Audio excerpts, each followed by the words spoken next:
गे जिप्रे, तुझा अख्खं खानदानच चोरट आहे. तुझा नवरा चोरटा, तुझा बाप चोरटा, ना तुझं लेकरू बी चोरट निघालंय. मुर्दा बशिवला तुझा. आज तुझं काही खरं नाही. जीवच घेते तुझा मी आज. काय ग हे पोरा संस्कार केले का ग तू? हा सटवे बांधलं बायकांचे बांधलं. यस वहिनी आपण जिंकलो पाहिजे. ही तर माझीच बायको. काय झालं?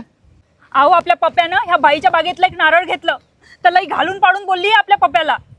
असं पप्पू इकडे बाळा. बाळा आजपासून काकूंच्या बागेत नाही जायचं. तुला नारळ खायचेत ना तर आपल्या शेतातले नारळ खायचे. पप्पा आपल्या शेतात तर नारळाचे झाडच नाही. हा बाळा मी तुला सांगतो. वहिनी जा आता घरी, नाही ते प्रकरण कोर्टात जाईन. चला असे भांडण नाही करायचे. मी आहे ना. हा पप्पा कशाला आहे का नाही?